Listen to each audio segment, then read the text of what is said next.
Então, turma, mais uma vez, boa noite, tá? Boa noite a todos. Sejam bem-vindos mais um semestre, tá?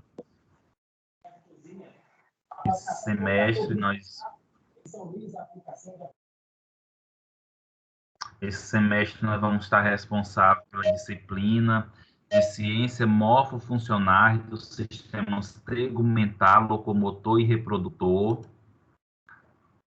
Eu me chamo Wellison Firmo, tá? E serei o professor de vocês esse semestre desta disciplina, tá bom?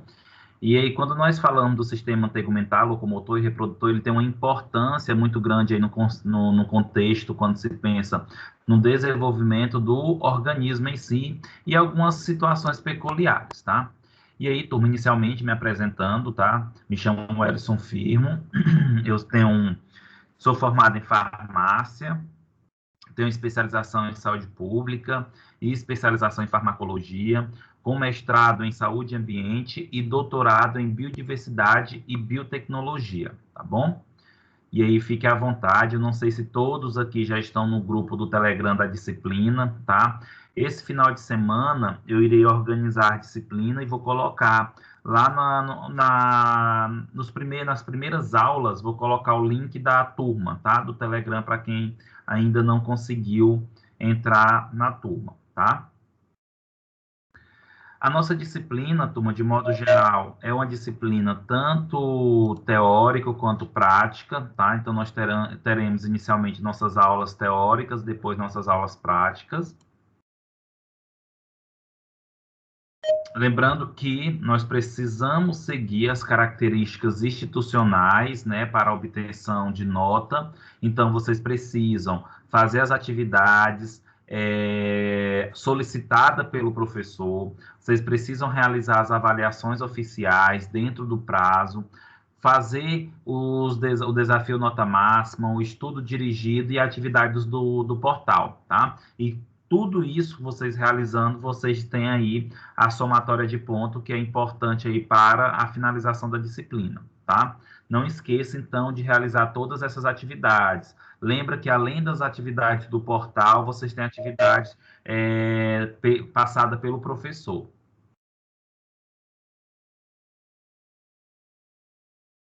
E aí, né, muito importante, né, que vocês tenham em mente aqui uma situação associada à disciplina, né, que é o planejamento semanal. Vocês precisam se organizar, né, enquanto estudante, para poder realizar todas as atividades pertinentes. Por exemplo, acessar o AVA toda semana, fazer a atividade do portal, realizar pré e após-aula das disciplinas que são modelos AMP, estudar a aula e o material da aula, assistir a aula e responder o desafio nota máxima.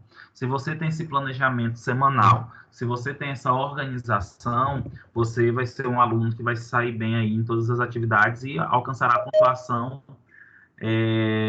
para finalizar a disciplina.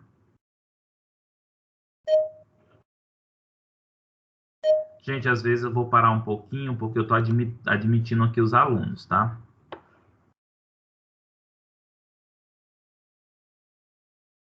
Gente, olha só, no caso de atividade a ser entregue, tá?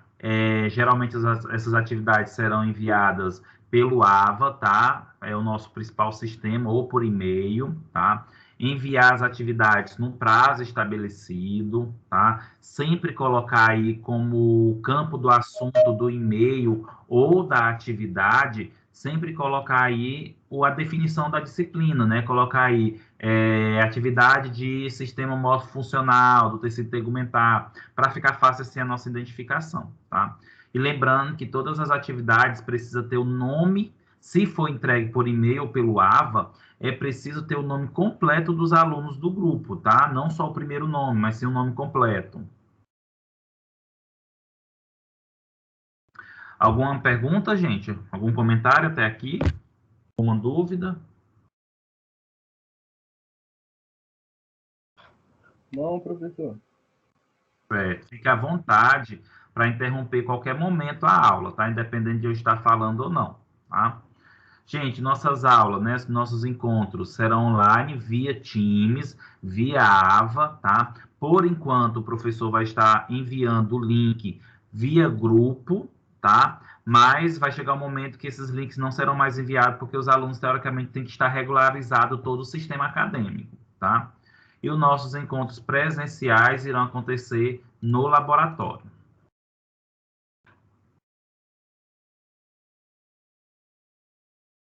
Nossa comunicação pelo AVA e pelo Telegram. E nós temos aqui, gente, algumas referências importantíssimas, tá? Que podem ser utilizadas aí para a realização da disciplina, para vocês estudarem um pouco mais. Além do material, tá? Além do material disponível para vocês, web aula, slides e livro, vocês também podem contar, por exemplo, com esses materiais aqui. Olha só, eu dou ênfase aqui para vocês, tanto para D'Angelo, tá? Anatomia humana e sistêmica e segmentar, e Junqueira e Carneiro, que é a histologia básica, tá? São dois livros bastante importantes, livros interessantes.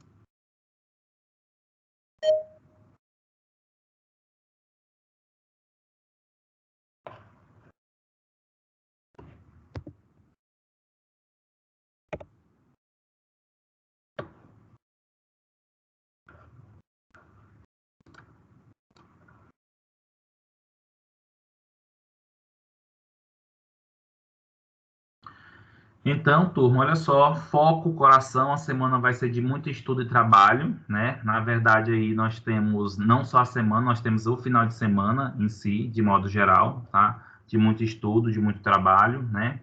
E aí isso é o cérebro falando para o coração, né? E aí o coração, oxe, eu sei, né? Aqui é eficiência, já dei, foi uma adiantada aqui, fiz essa lista para a gente priorizar essas atividades. Olha qual é a atividade que o coração deseja fazer durante a semana e final de semana. Deseja assistir série, ver Instagram, YouTube, cinema, comidas, né? Gente, quando eu boto essa imagem aqui para vocês, né, uma maneira de vocês descontrair, mas é só para vocês começarem a compreender um aspecto. Que aspecto é esse, né? Nós temos que ter o nosso planejamento, tá? E esse planejamento ele se torna importante porque ele vai favorecer o quê? Ele vai favorecer com que nós possamos fazer nossas atividades acadêmicas, como também as nossas atividades de lazer, que são essenciais, tá? Então, pense aí racionalmente para que você depois possa pensar sentimentalmente, vamos dizer assim.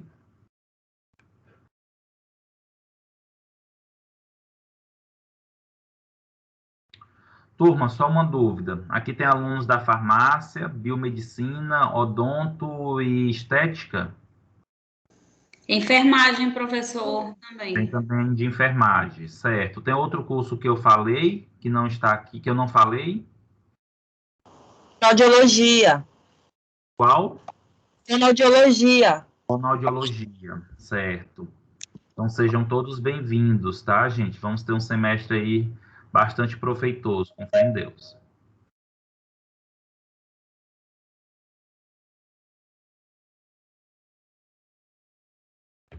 Turma, então iniciando de alguma dúvida, alguma pergunta, alguém está perdido? Gostaria de fazer alguma complementação? Professor, sou eu, Benilson. Qual é o link que o senhor botou? Qual é o grupo? Porque como está começando, eu não sei qual é. O senhor botou algum link em algum grupo? Nós temos o grupo do Telegram. Para entrar no grupo? Nós temos o grupo do Telegram, tá bom? Você já está no Telegram ou não? No grupo da disciplina? Não, eu estou no grupo eu já tenho outros grupos. Nesse daí não, nesse do seu não. Tá. Eu estou no Telegram, mas da faculdade. Mas...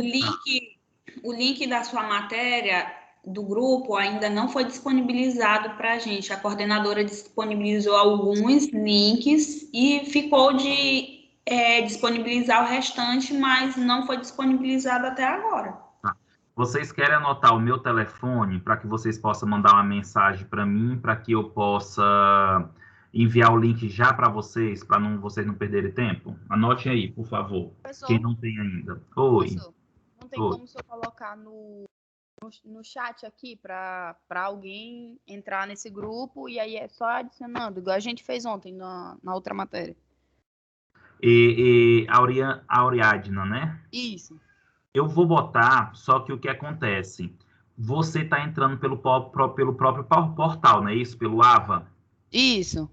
Você consegue ver o chat, mas os demais alunos não vão conseguir, porque eles não estão entrando pelo AVA, eles estão entrando direto pelo link, tá? Mas eu vou colocar aqui também no chat para você e você pode reproduzir para outros. Só um momento. Professor, eu também entrei pelo AVA, direto pelo AVA. Eu não entrei por link, não. Tá, então eu vou colocar no chat, ver se vocês conseguem encontrar. Só um momento. É porque aí se tiver pelo menos uma pessoa de cada curso, ia só adicionando as outras pessoas. Sim.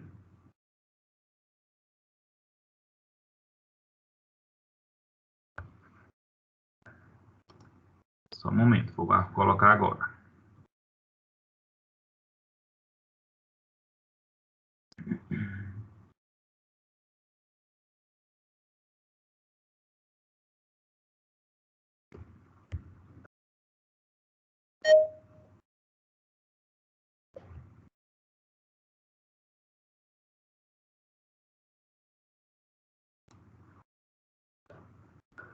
Só carregando aqui o chat, só um momento.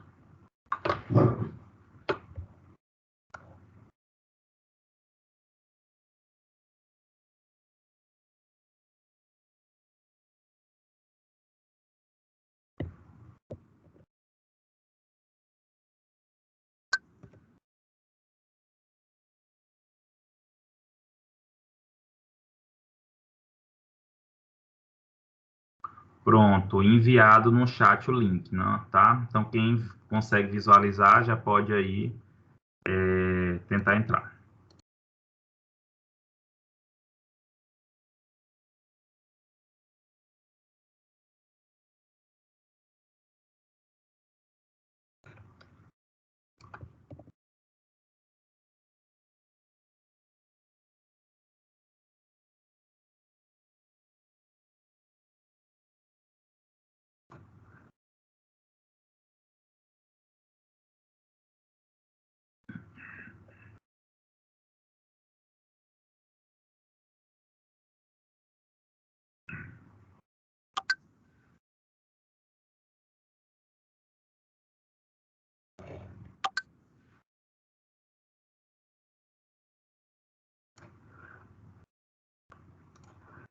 Ok, turma? Mais alguma pergunta?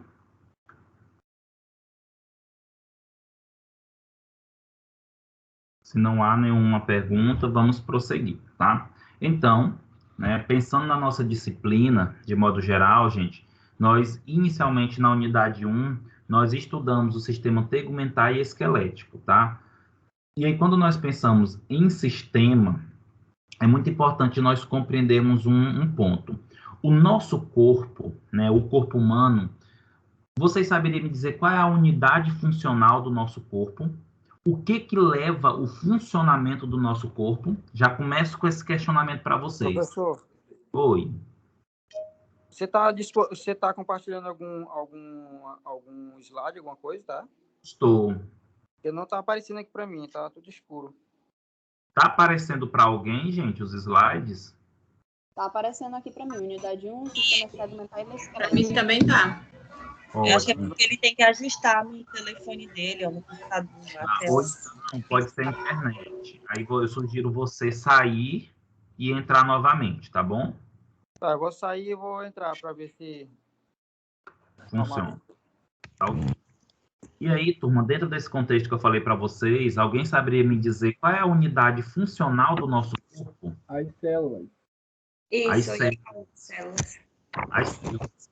E aí, quando nós pensamos nas células, é interessante nós compreendermos o quê? Que um conjunto de célula, né, forma um tecido, um conjunto de tecido forma um órgão, um conjunto de órgão forma um sistema, e um conjunto de sistema forma aí o corpo humano, né? Então, quando nós falamos, de modo geral, sistema tegumentar e esquelético, a gente vai estudar inicialmente na unidade 1 o que seria esse sistema tegumentar, que de modo geral está associado ao tecido, à nossa pele, tá? E o nosso sistema esquelético, né, que é o nosso sistema associado aos ossos, que também está associado ao sistema muscular, porque ajuda aí na característica da locomoção, tá? E aí, na unidade 1, nós vamos estudar, de modo geral, a histologia da epiderme, da derme, da hipoderme, ou tecido subcutâneo, né, que é a hipoderme, e dos anexos da pele, tá? Vamos estudar a morfofisiologia da pele e dos seus anexos, tá? Lembrando, turma, que quando a gente utiliza o termo histologia, gia significa ciência, significa estudo, e isto significa tecido. Então, quando se fala histologia, a gente está estudando aí os tecidos em si, associado a determinado sistema, tá? Vamos estudar também, né, a origem e organização geral macro e microscopicamente das estruturas que compõem o sistema tegumentar. Então, da onde vem, como é que forma, tá? Qual a importância, fatores que podem influenciar nessa formação. Vamos estudar, né, a origem e organização geral anatômica e histológica das estruturas que compõem o sistema esquelético, como ossos e articulações. Vamos estudar osteogênese, ossificação intramembranosa e endocondral. Professor, Oi. desculpa interromper. Eu não tô conseguindo ver seu slide, não. Então, Lucas, pode ser alguma coisa associada. Ou você tá pelo celular ou tá pelo computador? Eu tô no celular. Então, Eu pode tive esse ser, problema. pode ser que o teu Microsoft Teams no celular está desatualizado. E aí seria interessante você tentar atualizar, tá? Porque Tá, como eu está vou... tá. Porque como os outros estão enxergando, possivelmente é um problema pontual, sim, tá? Assim, ó, eu também tava com esse problema, mas é só clicar em voltar ao apresentador. Aí volta pro slide do professor. Eu cliquei, mas não tava voltando.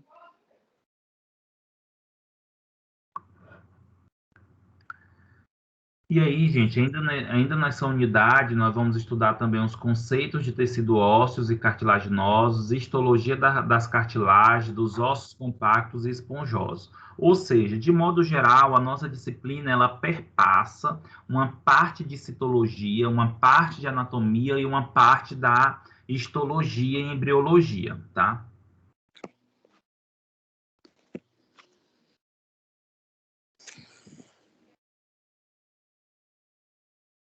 E aí, inicialmente, nós temos aqui o sistema tegumentar, morfofisiologia da pele e seus anexos, tá? Turma, quando a gente fala morfofisiologia, eu estou me referindo morfo a morfologia, formato, composição, e fisiologia eu estou estudando aí o funcionamento, tá? Então, sistema tegumentar, morfofisiologia da pele e seus anexos, né? Como pelo, glândulas. Qual será o objetivo, né, particularmente desse conteúdo? Não é nem dessa aula, porque a gente não consegue finalizar basicamente ela, mas desse conteúdo. Conhecer a classificação dos tecidos básicos da estrutura tecidual humana, tá? A formação do sistema tegumentar, a estrutura e as funções da pele, os fatores que alteram as funções da pele e as estruturas e funções dos anexos da pele. Ou seja, nós vamos falar bastante sobre pele aqui.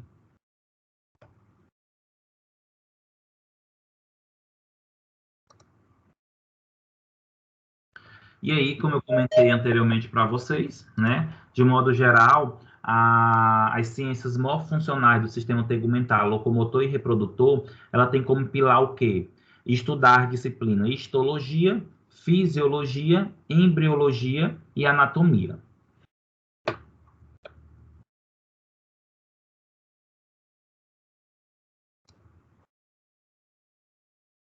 Como eu comentei anteriormente para vocês, né, de modo geral, já comecei aqui em nível organizacional, né? Então, nós temos aqui as células, que é a unidade funcional.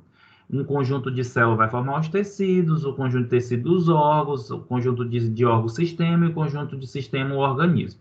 Algo importante nós compreender. A organização do corpo humano, gente, ela perpassa dois aspectos. O aspecto macroscópico, tá? e o aspecto microscópico. E aí, quando eu me refiro a esses aspectos macro e micro, eu estou relacionado à característica de visualização, né? Então, se eu falo macro, é porque eu posso observar a olho nu. E se eu falo micro, eu preciso de algum equipamento para verificar essa característica, como, por exemplo, o microscópio óptico, tá? Então, átomo, molécula, aliás, célula, tecido, a gente vai precisar do quê? De um microscópio para verificar essa característica, tá? Contudo, é muito importante nós compreendermos que as células, gente, é constituído por elementos químicos, tá? As células é formado por uma estrutura química, aliás, por várias estruturas químicas.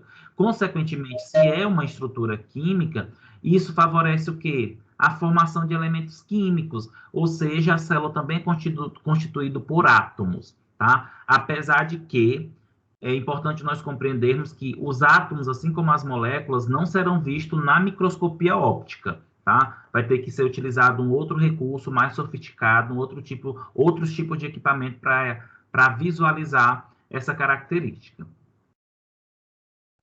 Turma, quando nós pensamos, por exemplo, em célula, né? E eu falei para vocês aqui que as células, elas são constituídas, né, por molécula. Vocês lembram quais são os tipos de... as principais moléculas que tem na célula?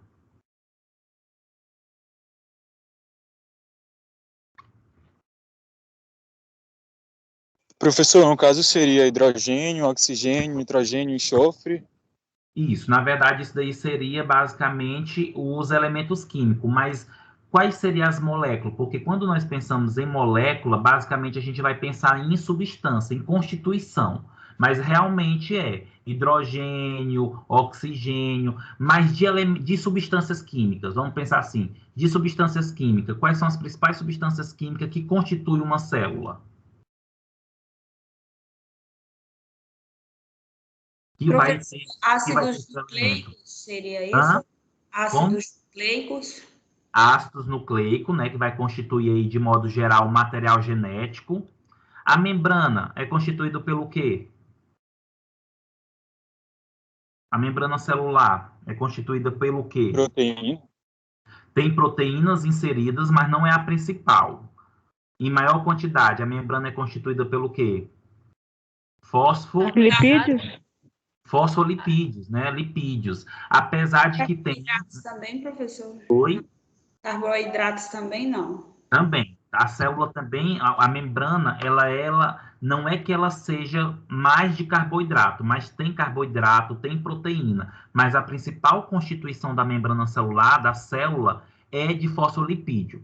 Mas lembra que na membrana tem inserido colesterol, lembra que na membrana tem a proteína transmembranar, e também na membrana tem o que nós chamamos de glicocálice. O que seria o glicocálice? Seria como se fosse um receptor, né? O glicocálice, o próprio nome está dizendo, glico, vem de carboidrato, vem de açúcar, tá? Então, de modo geral, a célula, gente, ela é constituída de sais minerais, né? É constituído de moléculas orgânicas, como proteína, lipídio, é constituído de água, né? Então, assim, tem várias constituições. Agora, o que eu gostaria... Por que eu estou falando isso para vocês? É porque a gente tem que começar a enxergar a célula, gente, não somente como algo redondo. Nós temos que enxergar a célula como uma substância química, porque essas substâncias químicas presentes nas células, elas vão favorecer um monte de interação. Inclusive, a partir dessas substâncias pode vir doenças, pode vir outros problemas associados no desenvolvimento do tecido, tá? Então, a célula é substância química, tá?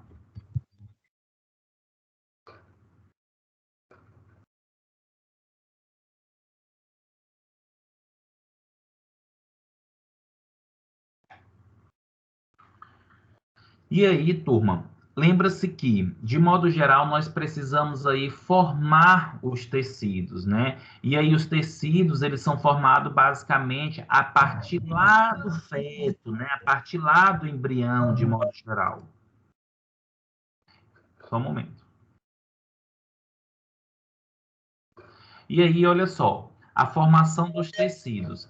Para se formar um tecido, nós precisamos, de modo geral, o quê, gente? Das células, né? E nós precisamos aí que essas células, elas sejam bem formadas, precisamos que essas células tenham uma característica própria do tecido, porque assim, apesar de eu falar para vocês, tá, turma? Apesar de eu falar para vocês que a unidade funcional do corpo são as células, mas nós sabemos que as células, elas se diferenciam de acordo com o tecido, tá? Então, nós temos aqui o tecido nervoso, que vai ser diferente do tecido esquelético, que vai ser diferente do tecido epitelial, apesar de tudo ser célula, constituído por célula, mas cada tecido vai ter uma célula com uma característica peculiar, tá? E aí, gente, essas células, de modo geral, para ter essa característica, elas também têm que estar inseridas em uma matriz extracelular própria daquele tecido. O que é uma matriz extracelular?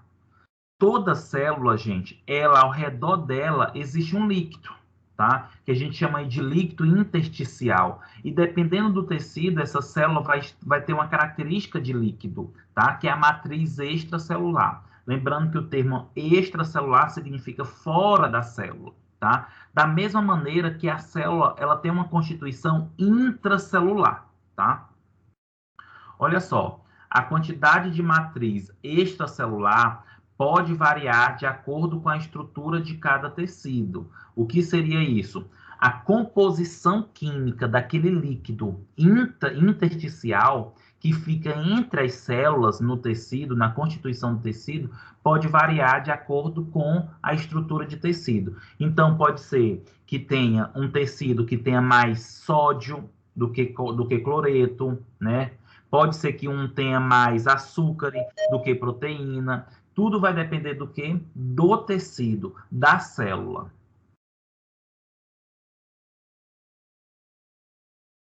E aí, gente, os tecidos, né, de modo geral, eles são constituídos lá no desenvolvimento embrionário, né? É constituído lá no desenvolvimento, de modo geral, do feto em si, do embrião, através do quê? Da ectoderme, da mesoderme e da endoderme, tá? Que, de modo geral, seria a germinação das células, a germinação dos tecidos. E essas camadas germinativas, dependendo da evolução que elas podem favorecer, olha só, elas podem levar à característica de formação de células e, consequentemente, de tecidos. E entre os tecidos celulares, nós temos aqui o tecido muscular, o tecido nervoso, o tecido epitelial e o tecido conjuntivo, tá? E o tecido conjuntivo. Então, eu estou mostrando para vocês 4 tipos de tecido. Todos eles são constituídos por células. Contudo, cada célula vai ter uma característica específica nesse perfil aqui, tá? Então, gente, o tecido muscular, ele pode ser classificado, por exemplo, em tecido esquelético, cardíaco ou liso. Significa que, de modo geral, nós temos aí 3 tipos de tecido muscular: esquelético, cardíaco e liso, e cada tecido desse vai ter uma função em determinado órgão, em determinada característica de tecido, tá? Por exemplo, quando nós pensamos no tecido esquelético, turma, eu estou falando muito rápido? Não, professor, pelo menos não para mim. Tá. Não, professor, tá ótimo. Tá, perfeito, tá, gente? É só para vocês tentarem compreender e eu tentando conhecer um pouco a turma, porque o professor Wellington, ele é um pouco agitado, então ele fala Não se preocupe que se ficar faltando, a gente interrompe e diz que não entendeu, professor. Não se preocupe. Perfeito, tá? Fica à vontade. Então, turma, dentro desses tecidos, lembrando que eu estou citando para vocês aqui 4 tecidos, tá, gente? Mas nós temos outros tecidos também, como, por exemplo, tecido cartilaginoso, tá? Então, assim, mas só para vocês compreenderem que existem alguns perfis de tecido e esses tecidos, eles podem ter funções peculiares. Essas funções peculiares vão favorecer as funções biológicas, as funções do nosso corpo. E aí eu trago para vocês aqui, inicialmente, rapidamente, falando do tecido muscular. Tá? Boa noite, professor. Boa noite, Abinael. Com licença, desculpa. Fique à vontade. O professor não está mostrando, não está aparecendo para mim aqui o slide da aula. Abinael, pode ser alguma atualização do teu aplicativo, tá? Porque para outros alunos estão aparecendo. Ou é a tua internet que não está muito boa e não está conseguindo carregar o slide, tá? Ah, Mas, tá. mas eu já estou no 16º slide. Qualquer Está, coisa, está sai, ok, professor. Vou dar uma olhada aqui. tá? Tá ok, Qualquer obrigado. coisa. Viu? Tá bom, fica à Tá, vontade. obrigado. E aí, turma, esse tecido muscular, ele tem uma importância, por quê? Primeira coisa que nós temos que entender, tecido muscular, ele forma um músculo, tá? Aliás, o tecido muscular está relacionado ao músculo. E aí nós temos alguns tipos de tecido muscular. Nós temos o esquelético, que esse tecido esquelético é o que nos dá basicamente a sustentação esquelética, tá? É o que favorece nós ficarmos, por exemplo, em pé, junto com o tecido ósseo, junto com um esqueleto, tá? Entre aspas, eu posso dizer que o tecido esquelético é o músculo propriamente dito, é o deltoide, é o glúteo, é o vasto lateral, tá? É o trapézio. Já o tecido cardíaco, o tecido muscular cardíaco, é o que constitui, é o que forma o coração. Gente, só para vocês terem ideia, olha o quanto que o coração, ele é um órgão muito importante no nosso corpo. Tem um tecido próprio para formar o coração, que é o tecido muscular cardíaco. Nenhum outro local do nosso corpo tem esse tecido, tá? Apesar de ser um tecido muscular, é um tipo de tecido específico para a formação do coração, tá? E nós temos também, gente, o tecido liso, tá? O tecido liso é basicamente aí constituído por nossas mucosas, por exemplo, tá? Intestino, tá? E qual seria principalmente a função do tecido muscular? Força mecânica, tá? Então, o tecido muscular ele favorece como função no nosso organismo a força mecânica. O que seria essa força mecânica? Movimentação, contração, relaxamento de musculatura, tá? Então, o tecido muscular ele tem principalmente essa característica aí, tá? E aí, nós temos aí dentro de alguns tecidos importantes, que é formado por células germinativas, que eu comentei anteriormente para vocês, nós temos aqui o tecido nervoso, tá? Gente, o tecido nervoso, ele é formado por neurônios, tá? Gente, eu me esqueci de comentar para vocês, o tecido muscular, ele é formado principalmente por actina e miosina, tá? São as células musculares, actina e miosina, que tem a função aí basicamente dessa contração e relaxamento. O tecido nervoso é formado principalmente aí por neurônios, tá? E o tecido nervoso ele tem como principal função, gente, a transmissão de sinal, a condução de impulsos nervosos. E o que seria essa condução do impulso nervoso? O que seria essa condução do sinal? É levar informação de um local para outro, tá? No caso, seria as sinapses, né? Isso. Na verdade, quando eu falo sinapse, tá, Caroline? Eu estou me referindo a uma porção do nosso tecido nervoso. A sinapse é onde há a junção. Na verdade, eles não se juntam, eles não se triscam, né? Mas a sinapse seria, de modo geral, a junção de um neurônio com o outro, do axônio, tá? Com os dendritos, normalmente, tá? E aí, mas faz parte do tecido nervoso, tá? E aí, esse tecido nervoso, gente, ele é importantíssimo para quê? Para levar informação para o cérebro de que alguma coisa está errada, que alguma coisa está boa, que precisa favorecer algum perfil, e trazer informação do cérebro, do sistema nervoso central, para a periferia, tá?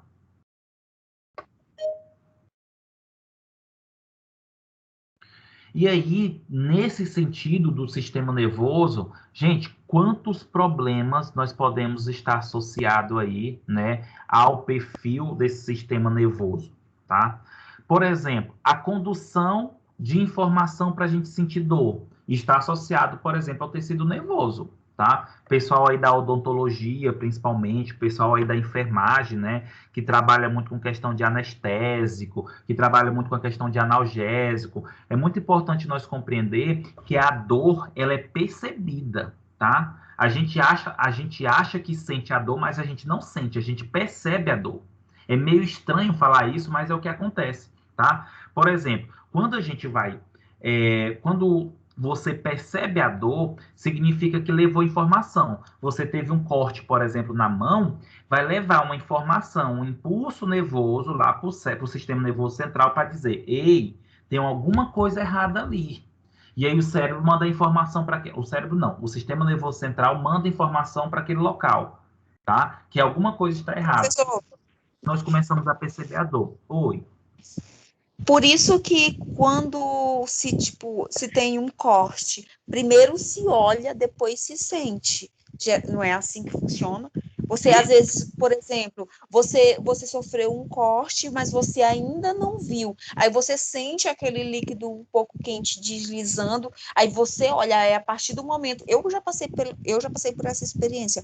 A partir do momento que você olha, aí pronto, acabou. Perfeito, Liliane, esse teu comentário. Olha o que é que acontece. Vou dar um exemplo bem clássico.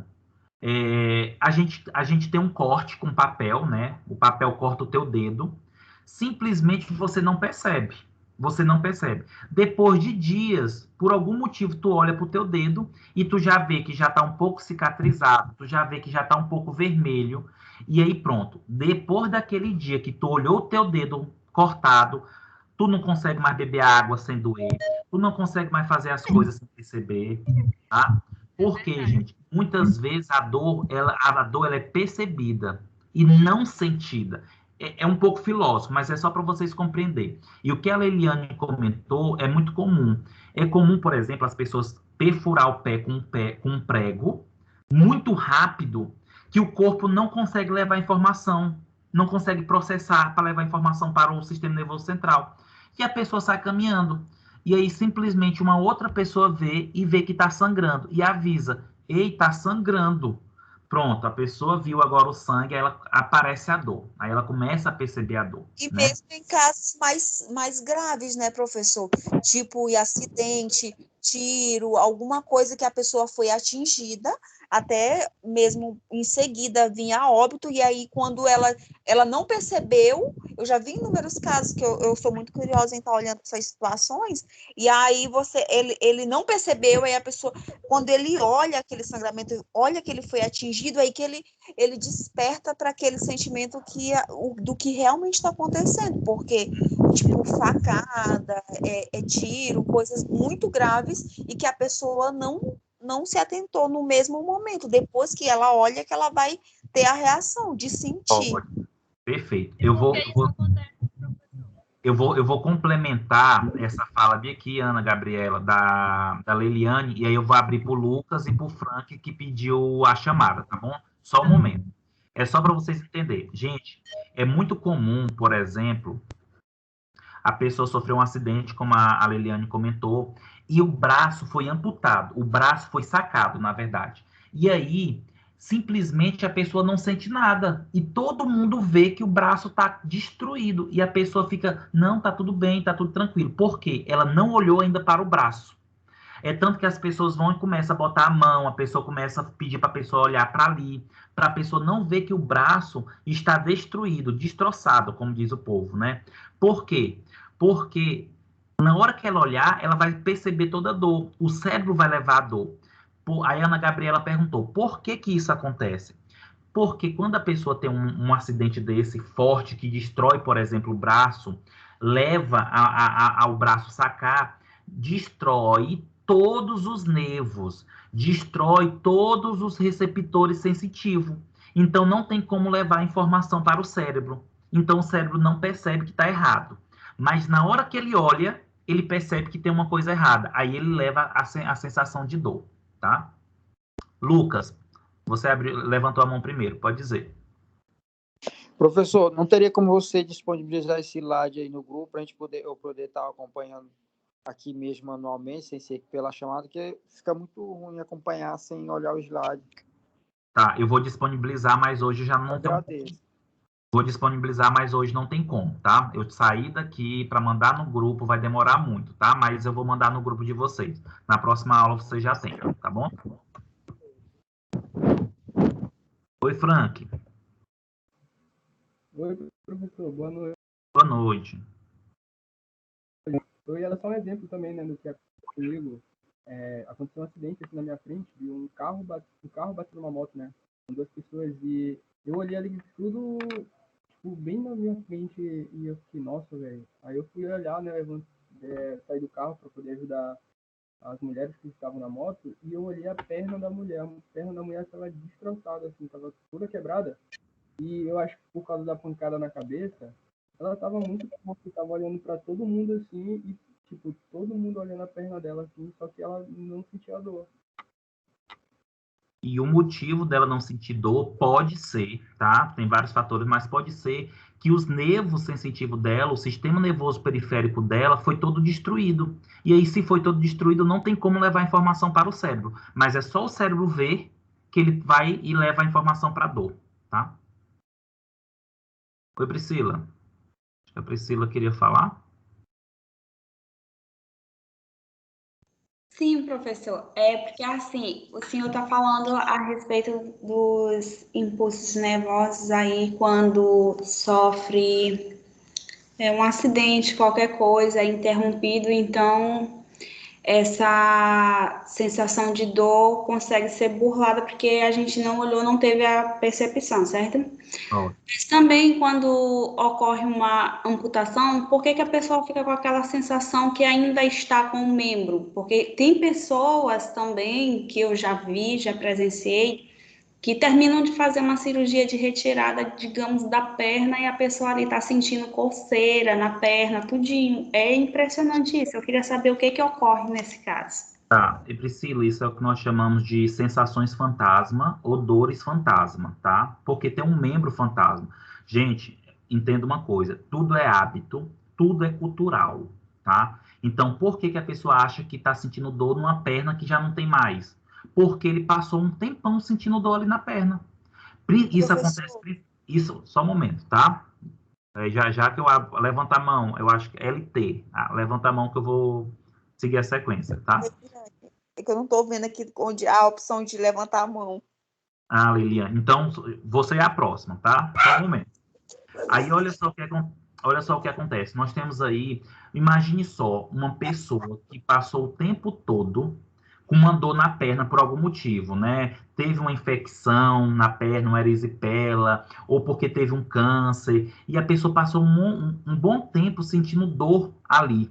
O corpo se adaptou, o corpo adquiriu uma resistência, então o cérebro manda informação para ele mesmo de que aquilo dali é uma rotina. Gente, sabe aquela história de que geralmente tem mulheres, por exemplo, me desculpe dizer, mas tem mulheres que acabam entrando em uma rotina de ser abusada psicologicamente e fisicamente pelo homem, e quando aquilo não tem, ela sente falta, mesmo sendo algo doentio, porque se adaptou, tá? Agora tu imagina uma pessoa simplesmente que teve uma vida toda o pé, a vida toda a perna e simplesmente amputou. Quando a pessoa existe casos, gente, da pessoa amputar a perna e simplesmente estar na cadeira de roda e ela fazer menção de levantar, porque ela na cabeça dela ainda tem ali a perna, mas é porque é algo cultural, desculpa, é algo habitual, porque a pessoa sempre teve aquilo dali. Até ela entrar numa nova rotina, até ela adquirir ou aprender que não existe mais aquilo dali, é um novo hábito. O cérebro ele precisa ser condicionado. Nós precisamos condicionar o cérebro a uma outra rotina, tá?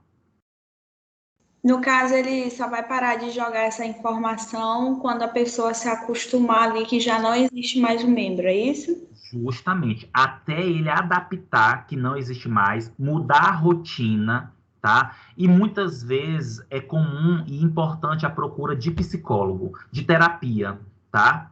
Porque a pessoa ainda não se aceita, a pessoa ainda não consegue aceitar aquela situação, tá? Ok. Oi, Liliane. Oi, professor, só para acrescentar um pouco a respeito do que foi falado nesse sentido, é que eu vivi uma experiência com o meu pai. Ele era diabético. Infelizmente, nos últimos dias dele no hospital, ele precisou amputar as duas pernas. Nossa. E depois da amputação, Eu que fiquei o tempo todo cuidando dele. E aí ele sentia dor nas pernas, mesmo depois de amputado. E como eu sabia que ele já estava numa situação que os médicos já tinham deixado bem claro que não tinham, era irreversível, somente Deus, então eu quis que ele, não quis mais que ele sofresse pelaquela situação de não estar com as pernas. E eu cobria, eu não deixei ele ver, nenhum momento ele viu, depois que ele voltou do centro cirúrgico, ele sem as pernas.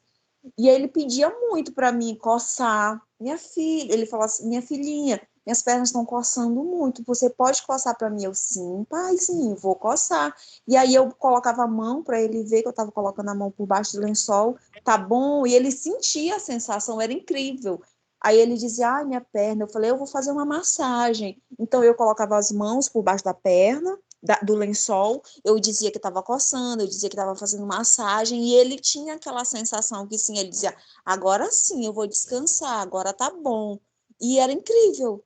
Como eu falava e dizia que estava fazendo, ele tinha todas as sensações, eu sentia que ele ficava bem tranquilo em relação a isso, entendeu? Uhum. E passava Sim, passava. sim, porque é algo psicológico. Na verdade, sabe o que é que você fez? Primeira coisa, Leliane, lhe parabenizar pelo ato, é um gesto, apesar de ser seu pai, é um gesto muito de medidas profiláticas, medidas para minimizar o sofrimento do paciente. Isso é importantíssimo, tá? Independente de qualquer coisa. Geralmente é o que o pessoal estão em fase terminal do câncer, eles vivem, né? Essas medidas para minimizar o sofrimento. Segundo ponto, o que você fez foi um efeito placebo. Não sei se vocês já ouviram falar de efeito placebo, né? Mas, gente, quantas vezes tem uma criança que está dizendo que está com dor de barriga e você sabe que ela não está? Ela está dizendo que está com dor de cabeça e você sabe que ela não está. E aí você dá um comprimido qualquer, uma balinha dizendo que é medicamento, que é remédio, ela vai e passa a dor. Por que que passa a dor? Porque simplesmente está no psicológico, tá? E aí, se está no psicológico, você tem que satisfazer o teu cérebro. Você tem que satisfazer a sua mente. E como é que você satisfaz? Fazendo o que se pede. Se está coçando, eu vou fingir que está coçando. Se está doendo, eu vou dar um remédio fingindo que vai... Ou uma substância que nem precisa ser remédio, na verdade. Pode ser um comprimido de farinha. Mas precisa enganar o teu cérebro em relação a isso, tá? E lembra, gente, é um hábito, tá? Que hábito é esse? Passou uma vida toda com a perna, tá? Então, ali, amputou, a pessoa não vai achar que perdeu, tá? Oi, Ana Gabriela, pode dizer. Por exemplo, quando a gente sente dor de cabeça, no meu caso, toda vez que eu sinto dor de cabeça, eu quero tomar Dorflex. Virou já um hábito. Na hora que eu tomo um passe, é só esse, entendeu? Por exemplo, Neosaldina, outro remédio não passa, mas quando eu tomo Dorflex, é tiro e queda. Tá. Eu vou pedir para você fazer uma experiência contigo, pode ser? Quando você tiver com dor de cabeça, Ana Gabriela, você vai tomar o Dorflex. Só que eu quero que você contabilize quanto tempo demora o uso do Dorflex comprimido, é? É. Eu quero que você contabilize quanto tempo demora para passar a dor de cabeça a partir do momento que tu toma o Dorflex, tá bom? Se tua dor de cabeça passar em menos de 15 minutos após tomar o Dorflex comprimido, essa tua dor de cabeça pode estar associada a um outro fator, tá? E não a fatores, por exemplo, biológicos. Porque o Dorflex só é para fazer efeito a partir de 20 a 30 minutos, que vai fazer efeito. Se tua dor de cabeça passar antes, é porque pode ter alguma coisa associada ao psicológico mesmo, ao desejo de tomar o medicamento, tá? Tá certo. Frank, você gostaria de fazer comentário?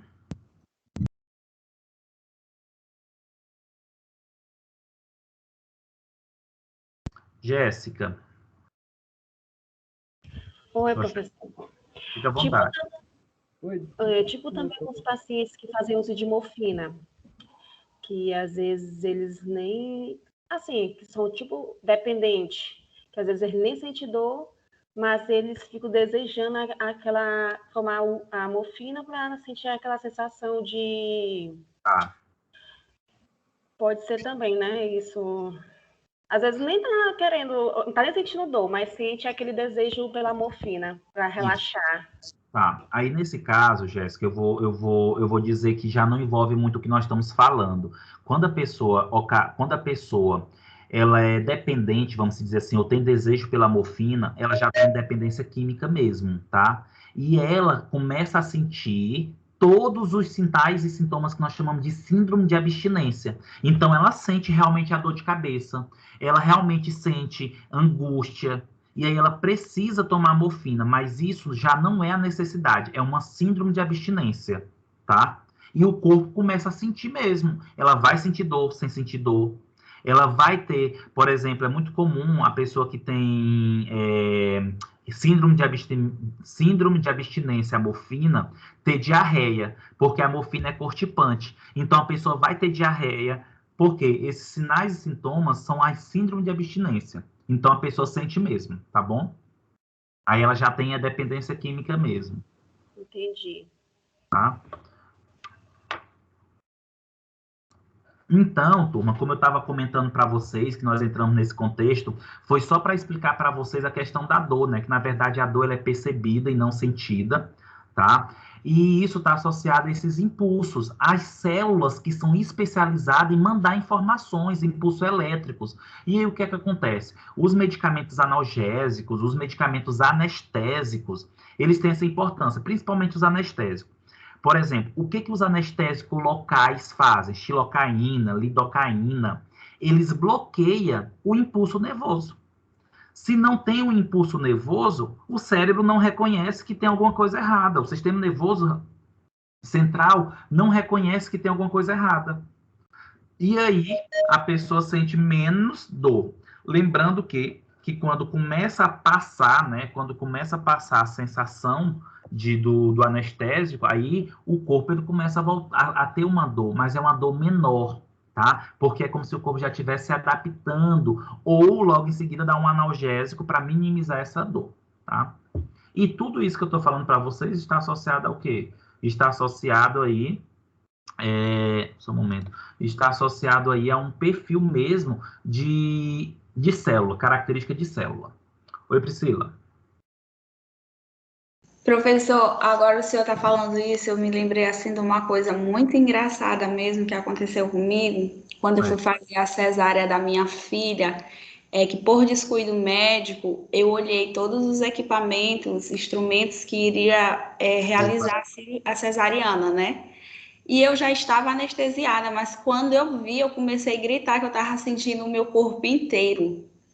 Aí foi assim, muito engraçado isso. E o médico veio rápido, aí ficou perguntando se eu conseguia mexer a perna, eu não mexia nada, mas para mim eu tava sentindo tudo. Foi assim, impressionante. Certo.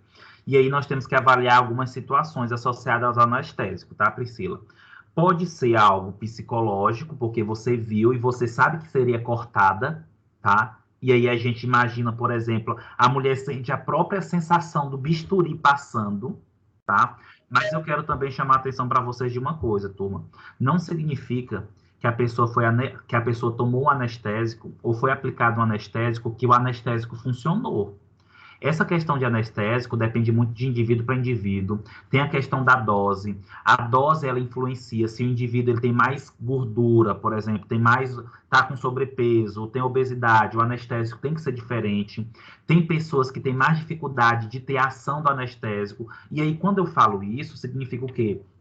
Que o anestésico ele pode até fazer um efeito inicial, mas ele não consegue fazer com que a pessoa perca totalmente a percepção. Então, é muito comum, por exemplo, dar um anestésico para a mulher, né, a raquidiana, a mulher ela não sente dor, mas ela tem a sensação do corte. Significa o quê? Que o bisturi ainda tá, a mulher não está sentindo a dor, mas ela está tendo a percepção, e isso é ruim. Ela não pode ter nem a percepção e nem sentir, tá? Aí, por isso, gente, que o povo fala assim, mas por que o anestesiologista tem que ficar ali? Ele tem que ficar, porque ele tem que avaliar todo o processo anestésico, desde o início até o final, tá? Porque pode ser que o anestésico na pessoa passe mais rápido, tá? Então, tem vários fatores associados. Oi, Leilane. E, professor, muito verdade isso, porque eu já passei por 3 cirurgias. E, assim, a maneira que você lida com ela, por exemplo, na minha cesárea, eu estava muito ansiosa para ter minha filha. Então, mesmo se não colocasse anestesia, eu não ia sentir nada, porque eu estava, a partir do momento que aplicar anestesia, tudo que depois que o médico me mostrou ela, que eu vi, eu não estava sentindo absolutamente nada, nada, nada, nada. Depois que eu olhei ela e que eu disse assim, minha filha já está bem, saiu de mim, e que eu sabia que eles iam continuar com o processo ali, minha barriga aberta, me costurando, aquela coisa, eu passei a sentir. Assim, eu não senti dor, mas é uma agonia porque eu sentia tudo que eles estavam fazendo comigo. Sim. Entendeu? Aquela sensação de estar me costurando, de tudo. Assim, foi um dos momentos mais agoniantes, porque eu não estava sentindo, eu tinha consciência que não estava doendo, mas eu tinha consciência de tudo que estava acontecendo. Mas até então, antes de ter ela, eu estava tão concentrada e ansiosa para ver, que eu não não senti nada disso, só senti depois que eu sabia que ela tinha nascido e que ela estava bem. E outra situação foi quando eu fiz a cirurgia de coluna e que eu ia ficar, eu estava tão ansiosa para andar, para estar bem, que depois da cirurgia, quando eu saí da anestesia, que eu ia para a UTI, eu perguntei pela minha família, eu disse que eu estava bem, disse que eu queria ir para o quarto, o médico ficou impressionado e me levou para o quarto. No dia seguinte, que era para eu estar não sei quantos dias de UTI, eu simplesmente chamei ele, disse que eu queria, pedi que eu queria falar com o meu médico, ele veio, eu disse que eu queria andar, ele falou assim, mas ele ficou impressionado. E assim, em cima de toda aquela dor de morfina, de tudo, que não era capaz de aliviar a minha dor, eu andei, ele me segurou e eu fiquei de pé, porque eu queria ter certeza que eu ainda ia poder andar. Então, é impressionante como a mente consegue dominar tudo isso. Se você consegue se concentrar em algo de fato, mesmo na situação pior, que envolve dor, que envolve anestesia, que envolve tudo, você consegue dominar isso. Com certeza, existem vários fatores associados, né? E você percebeu aí, por exemplo, a ansiedade, ela influencia nessa característica também, tá? O perfil de pessoa também influencia.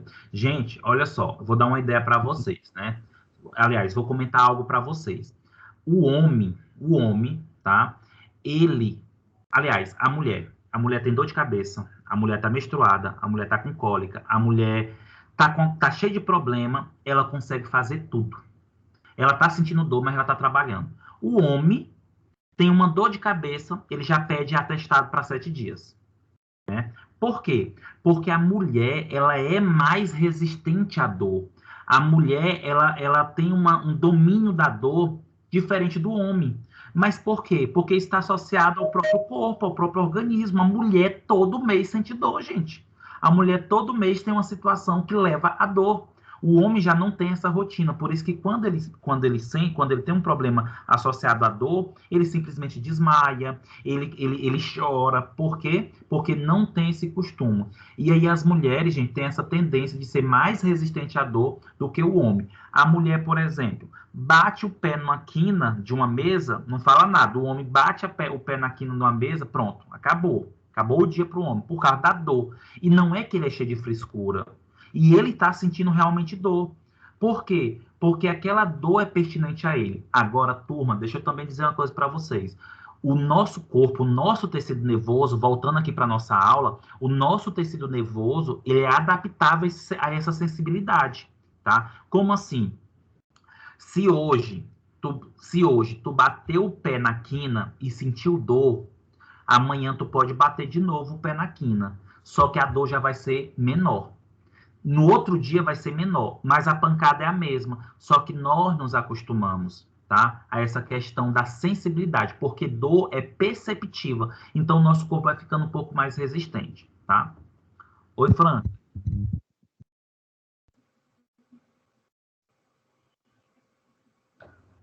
Oi, professor. Você tá com a mão levantada? Sim, é porque eu estava tentando ligar o microfone, não estava conseguindo.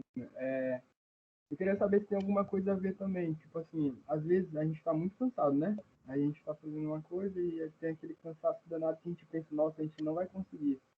Mas de repente vem uma força do nada, assim, uma energia do nada. Eu queria saber se isso também está relacionado ao sistema nervoso.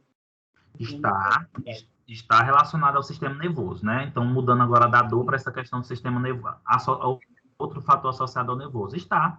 O nosso corpo, gente, ele percebe quando nós estamos de modo depressivo, tá? E aí, quando nós estamos de modo depressivo, pode ser que existe uma deplé com L, tá? Uma depressão de substância, e de repente tu lembra de uma coisa boa, tá? Por exemplo, tu lembra que se tu fizer determinado trabalho, tu vai ganhar R$1.000. Imediatamente o teu sistema nervoso começa com as sinápticas, começa com as substâncias a produzir o quê? Serotonina. Opa, é ruim escrever esse trabalho, mas se eu escrever esse trabalho eu vou ganhar R$1.000. Então, teu corpo, ele leva a produção de substâncias que melhora essa sensação, melhora esse desejo. É o que nós chamamos de recompensa. E está associado ao sistema nervoso. O nosso corpo, ele percebe o que é bom e o que é ruim. Ah, sim, muito obrigado. Como também, Frank, nós podemos também dar uma ajudinha para o nosso organismo. Como assim? Eu estou triste, vai ver o mar. Eu estou triste, vai conversar com um amigo, né? Porque isso acaba te motivando e isso leva informações importantes para o cérebro e leva à produção de substâncias boas, tá? Da mesma maneira que se você estiver triste e você for assistir, por exemplo, filme de terror, filme de morte, filme de drama, você vai ficar triste. Tá? Verdade. Leilane, gostaria de falar? Não, professor, Leilane, sou eu, Leilane? Isso, é porque está com a mão levantada. Vou baixar ela aqui. Não, foi anteriormente, mas eu já falei. Obrigada, viu? Nada. Turma, olha só para vocês terem ideia o tanto que é importante o tecido nervoso, né? Porque a gente falou do tecido nervoso, ao tanto de ideias e o tanto de comentários que surgiu. E é justamente isso. O sistema nervoso, gente, ele controla as atividades celulares. O que é atividade celular? Se o coração bate, é porque tem um tecido nervoso ali. Se nós andamos, é porque tem um tecido nervoso ligado a um tecido muscular. Se nós vamos ao banheiro urinar, se nós vamos ao banheiro defecar, se nós choramos, se nós sorrimos, tudo está associado ao tecido nervoso, às atividades celulares ocasionadas pelo tecido nervoso, tá? E aí, turma, dentre esses tecidos celulares, nós temos, por exemplo, o tecido epitelial, tá? O tecido epitelial é aquele que vai constituir o nosso epitélio, está associado principalmente aí aos nossos tecidos epitelial, como a derme, a pele. Turma, e o tecido epitelial, ele tem uma célula, né, um formato de célula mais cuboide, né, que é uma célula um pouco que arredondada, mas um pouco que afilada nas pontas. Além disso, nós temos tecido epitelial que tem células escamosas, tem células ciliadas, tá? Vou dar um exemplo para vocês. O tecido epitelial pulmonar, tá? Gente, o tecido epitelial pulmonar, ele é repleto de células ciliadas. O que são essas células ciliadas?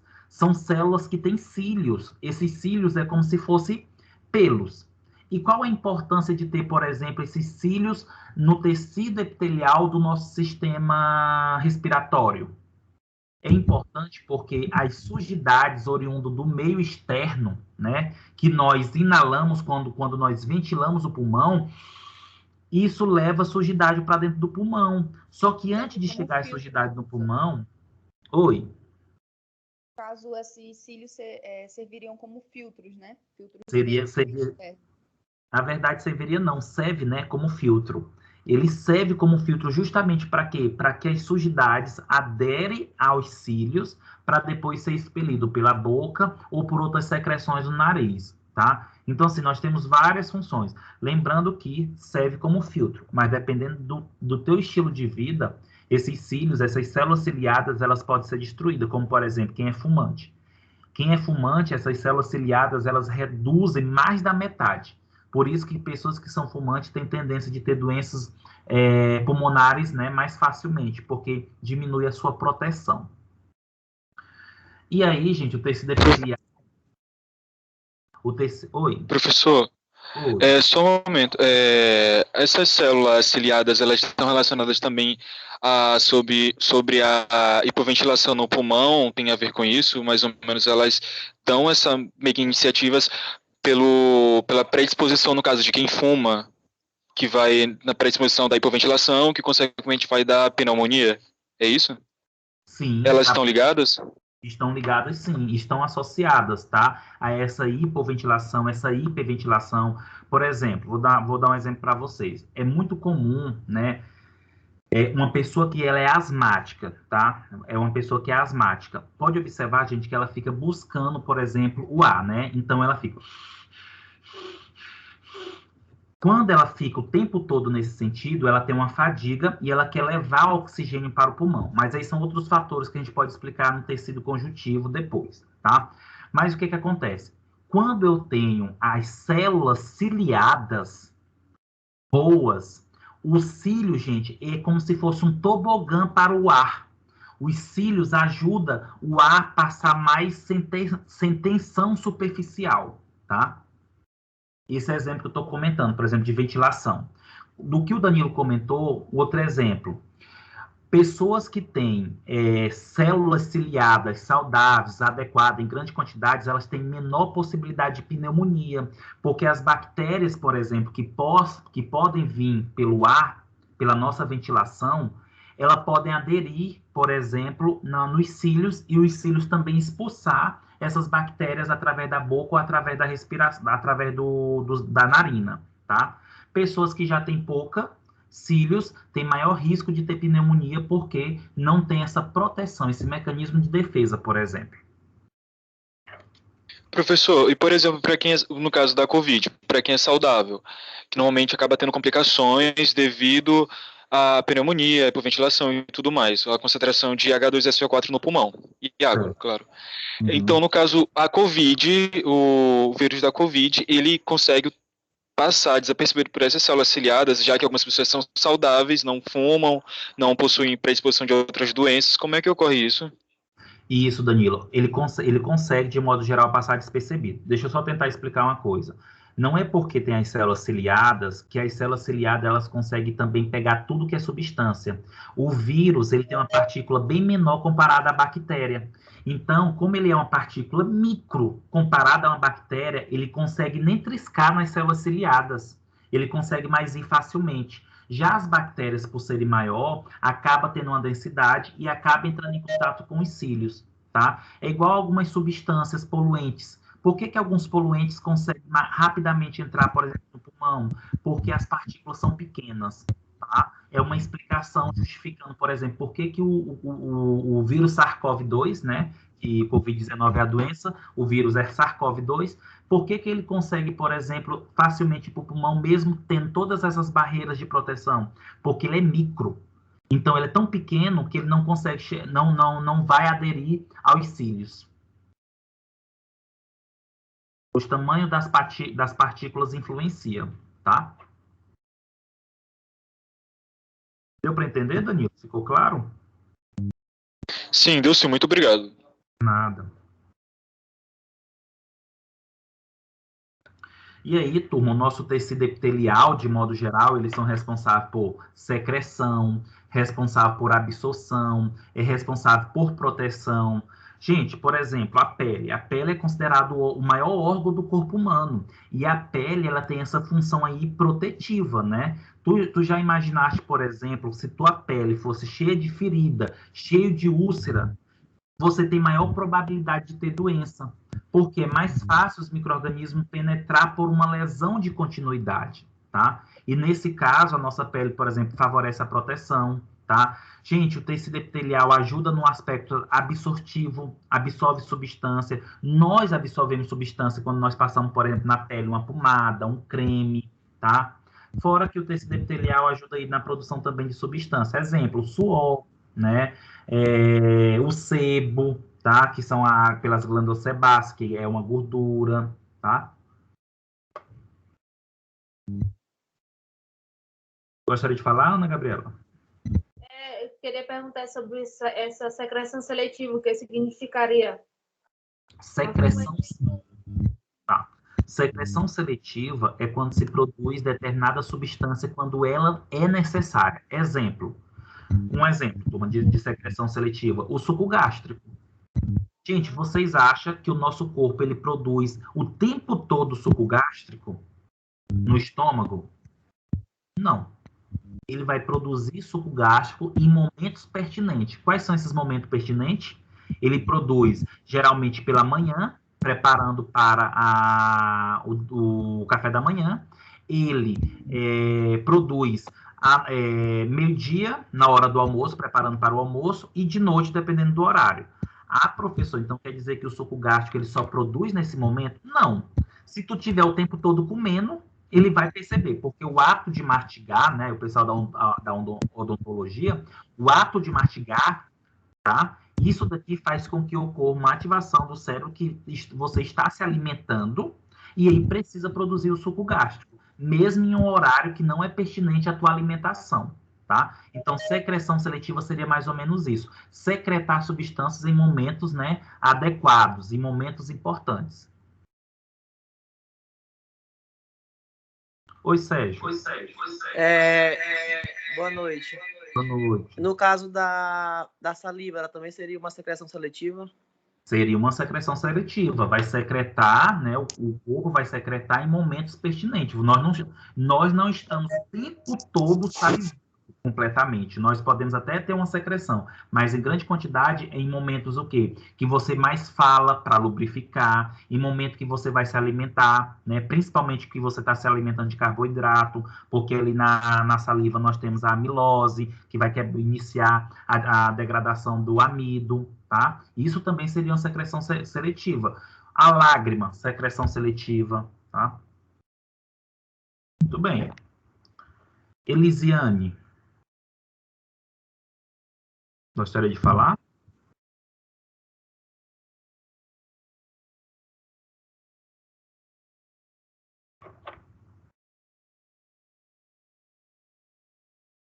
Frank, gostaria de falar? Elisiane, estou ouvindo. Eu queria saber se o mesmo acontece com a cera do ouvido, né? Se é o mesmo processo das células ciliadas auditivas. Isso, na verdade, ocorre a produção da cera do ouvido, também é uma secreção seletiva e também é importante, tá? A cera do ouvido, gente, de modo geral, ajuda na lubrificação do canal auricular, como também na expulsão de sujidades, tá? Oi, Fran. Deu para entender, Elisiane? Deu sim, deu para entender. Obrigada. De nada. A minha pergunta era praticamente a dela, sobre também a cera de ouvido, mas eu também tinha outra. A secreção, né? Certo. A secreção seletiva, a questão de quando dormimos e babamos. Falhou a última parte, Fran. Falhou. Pode repetir? Tipo, quando dormimos e babamos, né? É uma secreção seletiva também, né? Desculpa, mas eu só entendi babando, é isso? Tá bem baixo o teu áudio. Perdão, você tá me entendendo? Agora melhorou. Sim. Eu perguntei, eu falei que a minha pergunta era praticamente a dela, sobre a cera de ouvido, mas eu também tinha outra pergunta, que no caso é quando dormimos e babamos, também é uma secreção seletiva. Que é a saliva, né? De modo geral, é a saliva, né? E nós babamos, de modo geral, porque ocorre aí uma posição, depende da posição em que você se encontra de dormir, porque dependendo da maneira com que você está dormindo, nós acabamos engolindo essa saliva, essa secreção, tá? É tanto que é comum essa produção e não em grande quantidade, né? Porque não há necessidade, tá? Enquanto nós dormimos, mas há, tá?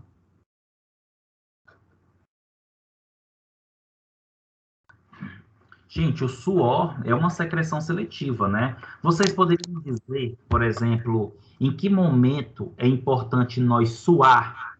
Em que momento é importante transpirar? Lembrando que todas essas secreções, elas podem ter desordem e aí pode ter doença, tá? tá? Por exemplo, a pessoa pode ter uma secreção excessiva de suco gástrico porque tem um tumor de gastrina. E aí tem esse tumor de gastrina que produz o tempo todo suco gástrico, a pessoa vai desenvolver gastrite úlcera, tá? Então, a pergunta, vocês sabem em que momento nós devemos transpirar? Sabe, Sérgio? Pode falar. Quando a temperatura do corpo aumenta, talvez. Isso mesmo. Isso. Quando nós estamos com a temperatura do corpo aumentada, né, passando aí dos 38, 39 graus, principalmente quando tu chega a uma temperatura maior externa do que a interna, precisa transpirar. Por quê? Precisa baixar essa temperatura para não entrar em colapso ou choque, tá? Seria por isso que quando as pessoas têm febre altíssima e entram em convulsão, professor, porque a pessoa não tem suor, né, quando está com febre. Uhum. E um dos motivos também da confusão em uma febre aí de 39,5 para 40, que começa o aspecto convulsivo, é porque o aumento da temperatura corporal, gente, interfere no impulso nervoso. Olha que interessante. O aumento da temperatura corporal interfere na transmissão nervosa no cérebro. Por quê, gente? Lembra que o nosso corpo, praticamente 80% é repleto de água. 70% a 80% é água. Então, quando tu aumenta a temperatura corporal, o líquido do nosso corpo ele também altera a sua temperatura. E cada tecido e cada órgão tem uma temperatura corporal do líquido. Alterando essa temperatura, você pode ter uma desordem no funcionamento. É o que acontece quando você tem febre muito alta. Ocorre aí uma desordem no cérebro, no líquido, e não tem um impulso nervoso. E aí a pessoa entra em convulsão. Leilane, gostaria de falar?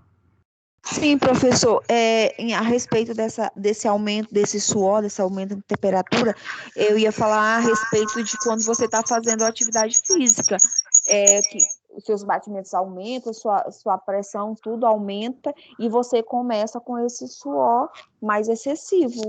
Justamente. Tem relação? Tem relação, primeiro, porque quando você começa a praticar atividade física, você tem liberação de vários neurotransmissores de substância, entre esta a histamina, tá? A histamina é vasodilatadora.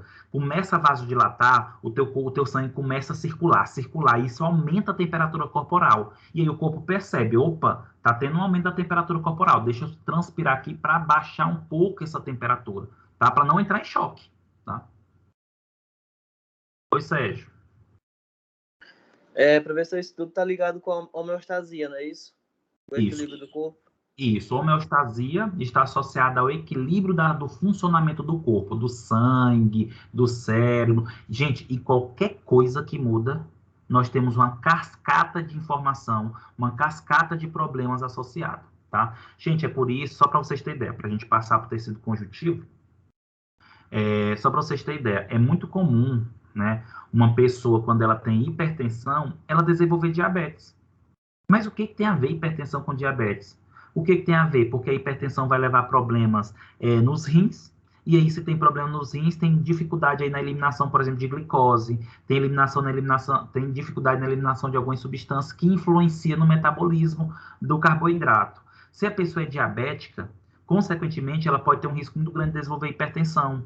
Por quê? Porque o diabetes também leva a problema nos rins. Além disso, pode levar a problema nos vasos, que isso pode influenciar na hipertensão arterial. Então, é só para vocês entenderem, dependendo da situação em que nós nos encontramos, isso pode levar a uma desordem, né? Não ter uma homeostasia no nosso corpo, e isso perdurar a vários problemas aí no organismo. Por isso que fala. O problema do idoso. O idoso, gente, por si só, ele já vai ter problema, porque o Só tá travando. Tá travando? Melhorou? Tá. Foi bom. A fala passada eu não escutei, não. Tá. Então, é só para vocês recapitulando. Dizendo, gente, que o idoso, por si só, ele tem tendência a ter doenças, tá? Não significa que não tem situações que ele possa minimizar. Mas o que acontece? O envelhecimento do nosso corpo. O envelhecimento do nosso corpo vai levar a problema. É comum que nós venhamos envelhecer e, consequentemente, os vasos sanguíneos fiquem mais rígidos, tá? E se os vasos sanguíneos ficam mais rígidos, eu tenho tendência a ter hipertensão arterial. Então, é só para vocês compreender que por isso que, geralmente, o idoso ele toma muito medicamento, porque ele começa com um problema e esse problema vai levando a outros, tá? Aí, em vez de tomar 2 medicamentos, toma 10 medicamentos. E os 10 medicamentos vai levar a outro problema, tá? E assim por diante. E aí, turma, um outro tecido bastante importante que está associado a esse tecido tegumentar, que está ligado ao tecido tegumentar locomotor e reprodutor, nós temos o tecido conjuntivo, tá? O tecido conjuntivo, gente, é esse que estão bem associado à mucosa, que estão associados ao tecido sanguíneo, ao vaso sanguíneo, tá? Então, dentro do tecido conjuntivo, nós temos aí o frouxo, o denso, o tecido ósseo, o adiposo e o sangue, tá? Ou seja, todos esses tecidos, eles perpassam por um tipo de tecido conjuntivo, tá? E qual a importância do tecido conjuntivo? Ele dá conexão. Quando eu falo conexão, ele conecta um tecido com outro. Ele conecta um órgão com outro, Perdão, tá? professor. O senhor pode Oi? repetir novamente do começo, porque começou a dar uma travadinha aqui na sua voz. Tá, olha só, eu estou dizendo que em relação ao tecido conjuntivo, ele é um tecido muito importante, porque ele acaba associando e formando outros tecidos, tá? E aí dentro do tecido conjuntivo nós temos o frouxo, o denso, que vai formar o tecido ósseo, que forma o tecido adiposo, que forma o tecido sanguíneo, tá? E qual a importância desse tecido conjuntivo? Ele é importante na conexão. O tecido conjuntivo, ele conecta um tecido ao outro, ele conecta um órgão ao outro, tá? Ele serve de ancoramento, esse ancoramento é de dar sustentação, tá? E, consequentemente, ele está associado a um tecido mais relacionado à contração e relaxamento. Toda vez que nós pensamos em contração e relaxamento, o tecido conjuntivo ele faz esse papel, tá? Então, por exemplo, se nós vamos ao banheiro defecar, por exemplo, existe um movimento peristáltico no intestino. Esse movimento peristáltico acontece... O que é movimento peristáltico, tá, gente? É um movimento de contração e relaxamento de um tecido, tá? E aí, quando nós pensamos no banheiro e ir defecar, que tem um movimento peristáltico, o que que acontece? O tecido conjuntivo, ele favorece esse movimento, essa contração, esse relaxamento em si, tá? Lembrando, turma, que de modo geral, por exemplo, o tecido muscular. O tecido muscular é o músculo, mas lembra que os tecidos, de modo geral, eles estão entranhados entre si. Eles estão envolvidos entre si. Então, quando tu pensa no tecido muscular, acima do músculo nós temos o tecido adiposo, né? Se você for pensar, por exemplo, no tecido muscular, acima do tecido muscular nós temos o tecido epitelial. Ligado ao tecido muscular, nós temos o tecido nervoso. E dentro do tecido muscular, ou circundado ao tecido muscular, nós temos o sangue, o vaso sanguíneo, ou seja, o tecido conjuntivo. Então, eu quero que vocês saiam dessa aula sabendo que nós temos vários tecidos, mas eles conectam entre si. Eles não trabalham isolado, ou não tem um local que só tem aquele tecido. Exemplo, nós temos o tecido adiposo, a nossa gordurinha, mas inserido ao tecido adiposo, nós temos os vasos sanguíneos, né, que já é tecido conjuntivo. Acima desse tecido, nós temos o tecido epitelial, que já é a nossa pele. Então, só para vocês terem ideia, que apesar de eu estar falando aqui individualmente a importância de cada um, eles sim entranham entre si. Eles estão tudo associados entre si. Tranquilo? Leiliane, você gostaria de falar ainda? Está com a mão levantada. Não, professor, da minha fala anterior. Obrigada. De nada.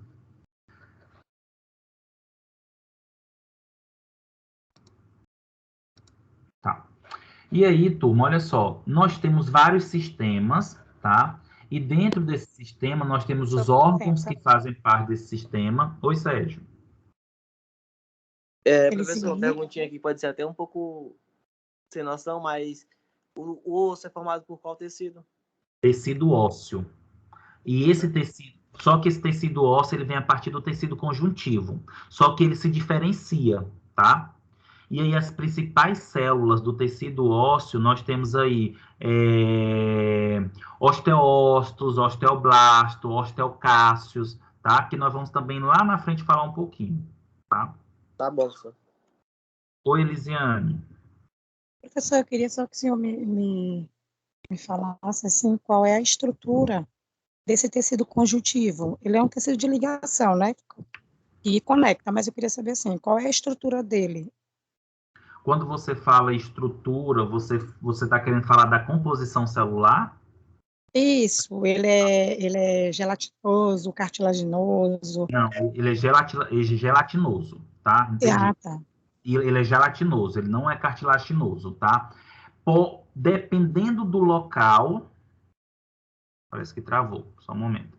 Dependendo do local, o tecido conjuntivo ele pode embembrar para o tecido cartilaginoso, ligar ao tecido cartilaginoso. Mas o tecido conjuntivo ele é gelatinoso, ele é flexível, tá? Ele é flexível, Isso. por isso que fala que ele é gelatinoso. É tanto que o tecido conjuntivo ele é expansivo. Como assim? Nós podemos relaxar e nós podemos contrair.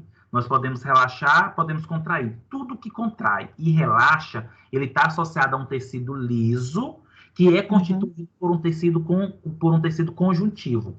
Então, por exemplo, nossa bexiga, ela relaxa, contrai, tecido conjuntivo. Nosso vaso sanguíneo, relaxa, contrai, tecido conjuntivo. Nosso coração, relaxa, contrai, tecido conjuntivo, mais outros tecidos, tá? Certo. Ok, obrigada. Nada. Leiliane e Sérgio estão com a mão levantada. Gostaria de falar? Não, professor. Tá. Eric Henrique. Professor, aquela parte, aquele tecido, né? Eu acho que é tecido, não sei, que é meio chamado popularmente de mocotó, não é? Ele seria um tecido conjuntivo? Na verdade, ele é tecido gorduroso. Peraí, você está falando mocotó ou tutano? Estou confundindo. É o mocotó mesmo? É a tripa? Não, tutano, é o tutano, né? Que serve para ligar os ossos, para fazer movimento, não é isso? Também para ajudar. Isso. O tutano que está dentro do osso, ele é tecido adiposo, tá? Já o mocotó, que é a tripinha, é tecido conjuntivo. Ah, entendi. Beleza. Falar nisso deu até fome. Turma, olha só, para a gente finalizar a nossa aula de hoje, um pouco mais cedo também, porque a gente está iniciando, né, nosso conteúdo, o professor está com a garganta aqui também, a semana toda de aula, mas só para vocês entenderem, nós temos vários sistemas, esses sistemas têm vários órgãos e tecidos que constituem esses sistemas e várias funções, né? Nós temos, por exemplo, aqui, o sistema circulatório, que tem como órgão coração, vaso e sangue, tá? Funções, transporte de nutrientes e excretas. Nós temos o digestório, né, que, lembrando que eu estou falando bem sucintamente, porque dentro de cada sistema ainda tem mais órgãos, mais tecidos, tá? O sistema digestório, nós temos a boca, o estômago e o intestino, né? Como funções, nós temos aí a digestão e absorção de nutrientes, também eliminação de excreta. Nós temos aí o sistema endócrino, que envolve pâncreas, fígado, tireoide, que são as glândulas secretoras de substâncias ou hormônios, né, que ajuda a regular e a coordenação de atividades.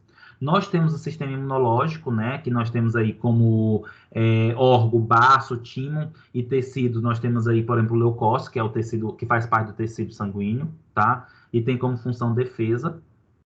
Nós temos o tegumentar, que envolve a pele, que tem como função proteção e regulação da temperatura. Nós temos o linfático, que envolve os vasos linfáticos e linfonodo, que tem como função a coleta do líquido, né, encefálico, por exemplo, e também ajuda na defesa. Nós temos o tecido músculo-esquelético, que envolve músculo, ossos e ligamentos, que serve aí como função sustentação e movimentação. Nós temos o tecido nervoso, que envolve aí, entre órgãos e tecidos, cérebro, medula espinhal e nervo. E é muito importante vocês compreenderem, turma, que quando nós falamos em sistema nervoso, as pessoas têm em mente que é só cérebro, né? Mas não. O tecido nervoso envolve cérebro, medula espinhal e nervos, que innerva todo o nosso corpo. E aí serve como para regulação e coordenação de atividade. Nós temos aí o sistema reprodutor, que envolve testículo, pênis, vagina, útero e ovário. Lembrando que quando se fala ainda nesse tecido reprodutor, nós temos outros anexos também. E o tecido reprodutor, estudando para tecido reprodutor, nós temos aí como função a reprodução, apesar de que, por exemplo, se você for pensar na vagina, Em outro tipo de sistema, por exemplo, urinário ou o pênis como sistema urinário, tem outras funções, tá? O sistema respiratório, que envolve pulmão, brônquios, traqueias, bronquíolos, alvéolos, responsável aí pela nossa ventilação, respiração e trocas gasosas. E o nosso sistema urinário, né, tá aí responsável aos órgãos rins, ureter, bexiga e ureteres e ureta, serve aí como funções regulação hidrolítica e excreção, tá? E aí, dentro de todos esses sistemas, vocês vão estudar todos esses sistemas, mas dentro da nossa disciplina, né, ciências morfofuncionais do sistema tegumentar, locomotor e reprodutor, nós estudamos o sistema tegumentar, músculo esquelético e reprodutor. Os demais sistemas vocês vão estudar em outro momento ou já estudaram, tá? Ok, turma? Alguma pergunta? Algum comentário? Professor, você vai disponibilizar o slide para que nós possamos estudar? Ou sim, vai estar disponível no AVA para vocês, tá? Possivelmente esse final de semana eu vou colocar todas as informações lá.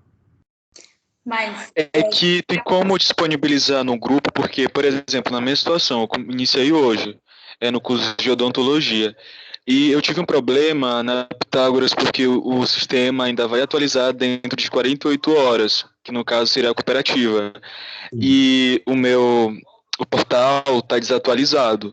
Então, só a partir de terça-feira que eu vou conseguir ter acesso normal ao sistema. Tem como disponibilizar slide no grupo? O que é que eu vou fazer? Eu vou jogar essa responsabilidade para vocês.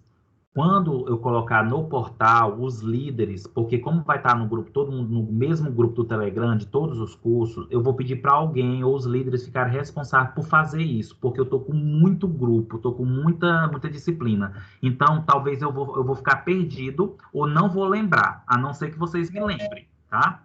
Mas aí, se não conseguirem colocar no grupo, aí eu fico responsável, tá bom? Mas eu coloco sim, não tem problema não. Professor, com relação a nossas aulas presenciais, como vai ser o regime? Nós vamos intercalar entre as aulas online e presenciais ou teremos as aulas online e posteriormente teremos as aulas presenciais? Como vai ser? Como é que vai funcionar, Luiz Felipe? Nós vamos ter as aulas teóricas de um sistema e nós vamos ter a prática. As práticas não vão ser condensadas tudo no final, não vou fazer isso, mas eu preciso, por exemplo, finalizar determinado assunto para a gente ter a prática. Então, por exemplo, daqui 2 semanas nós podemos ter prática, tá? Então, isso vai depender do andar da carruagem da nossa disciplina, tá bom? Mas eu vou tentar sempre avisar para vocês com antecedência. Eu não vou deixar para dar as práticas tudo em um único mês, porque senão vai ficar muito longe do conteúdo ministrado na aula online. E talvez não tenha laboratório para todo mundo, porque vai que todos os professores resolvem fazer a aula tudo no final do período. Então, possivelmente, daqui 2 semanas, nós já temos a nossa primeira aula prática, tá? Ok, muito obrigado. Nada. Mais alguém, turma? Mais algum comentário?